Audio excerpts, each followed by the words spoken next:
안녕하세요. 아침TV 하경숙입니다. 오늘은 좌파가 대통령이 되면 왜 영토가 좁아드는지 줄어들어야 하는지 말씀을 드리고자 합니다. 먼저 독도입니다.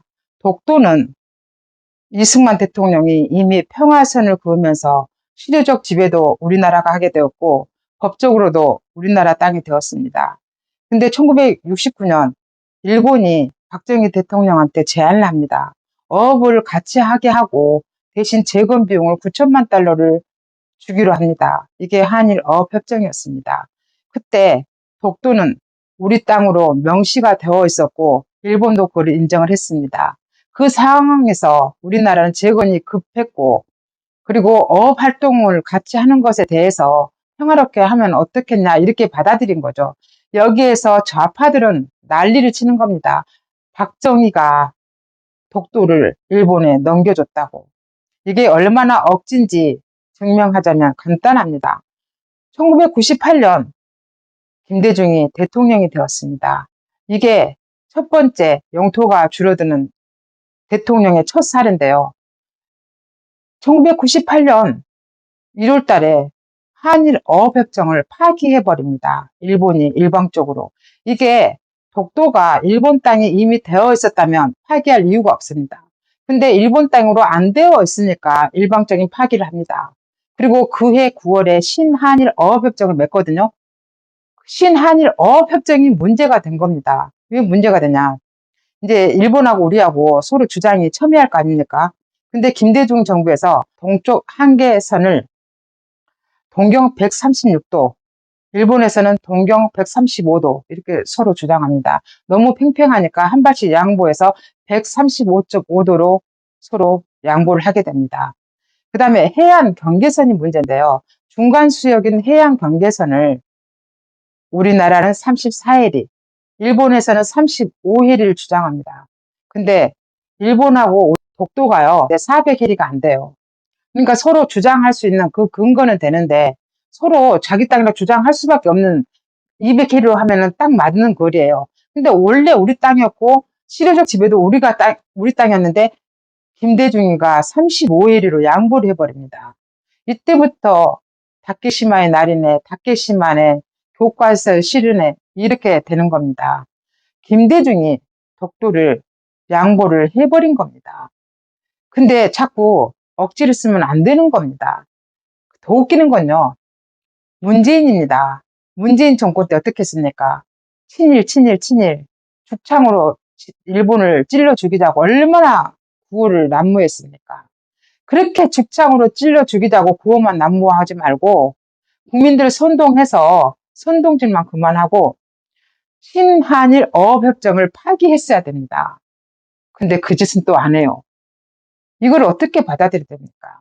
문재인이 진정한 친일 아닙니까? 조국이가 진정한 친일 아닙니까? 왜 우리나라한테 이로운 건 안 했냐 그 말입니다. 그래서 저는 문재인 정권이 웃긴다고 생각합니다. 두 번째, 영토를 포기한 대통령 두 번째입니다. 노무현입니다. 노무현은 NLL, 서해 NLL을 포기했습니다. 근데 직접적으로 자기가 언급하지 않았다고 주장하잖아요. 언급하지 않았다고 해서 포기 안 한 게 아닙니다. 남북 정상회담 대화로 발췌본에 의하면요. 어떻게 되냐면 NLL 등 남북 간 서해 해안안에 대해 처음 말문을 연 것은 김 위원장이다. 김 위원장은 북방 한계선과 북한 군사 경계선 안에 있는 수역을 평화수역으로 선포하자고 제안한다. 18조. 이에 노 대통령도 네, 아주 저도 관심이 많은 땡땡땡이라고 대답하며 두 정상 사이의 논의가 활기를 띠기 시작한다. 노무현은 이어 NLL이 국제법적인 근거도 없고 논리적 근거도 분명치 않은 것인데 현실로서 강력한 힘을 갖고 있다. 40에서 41조 라고 말한다. 이는 NLL이 정전협정을 통해 합의된 해상 경계선이 아니라 1953년 8월 유엔군 사령관이 일방적으로 선포한 것이라는 역사적 사실을 되짚은 발언이었다. NLL 포기에 대한 직접적인 발언은 없지만 이런 구절이 NLL을 사실상 포기한 것으로 받아들여질 소지가 있는 것도 사실이다. 이렇게 발췌본에 적혀 있습니다. 노무현은 북적 인민으로서도 그건 아마 자존심이 걸린 것이고 남쪽에서는 이걸 영토라고 주장하는 사람이 있습니다. 라며 이 문제에 대해 영토 분쟁적 성격이 있음을 인정했다. 이어 NLL 말만 나오면 전부 막 벌떼처럼 들고 일어나는 것 때문에 문제가 된다며 위원장하고 나오고 이 문제를 같이 논의해 볼 가치가 있다. 라며 자신의 구상을 밝혔습니다. 이래도 NLL 포기가 아닙니까? 나무 위키에 보면요. NLL이 어떻게 되었냐면 1953년 8월 30일 당시 유엔군 사령관이었던 마크 클라크 장군이 설정한 대한민국과 북한의 서해 및 동해 접견 지점의 경계선이다. 아군 함정 및 항공기 초계 활동에 국방 한계를 규정해 남북 양측 간에 일어날 수 있는 충돌을 방지한다는 정전협정의 실질적인 이행에 목적을 두고 있는 사실상의 해상 경계선이자 군사 분계선이다. 이렇게 적혀 있습니다. 이게 노무현이 얼마나 어리석고 우매한 대통령이라는 게 아냐면요. 저 같은 사람도 아는 사실입니다. 이게 클라크 장군이 왜 NLL을 설정했냐면 우리나라가 압록강 있는 데까지 올라갔었잖아요. 근데 중공이 인해 전술을 해서 다시 우리나라가 후퇴해 있어요. 근데 바다를 그 황해 쪽에 전부 점령하고 있었어요. 유엔군이. 근데 클라크 장군이 볼 때 땅은 38선이 그어졌는데 바다를 황해 저 위에 압록강 있는 데까지 우리가 지배를 한다는 게 너무나 이게 벅찬 거예요. 그래서 북한한테 넘겨주기로 한 거예요. 그때 당시에 북한은 목선 몇 척밖에 없었거든요. 넘겨준다 하니까 김일성이가 좋아서 난리를 쳤어요.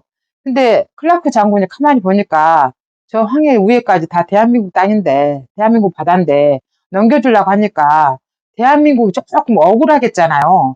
그래서 38선보다 좀 위쪽으로 그어진 게 NLL입니다. 그 사정이 있어요.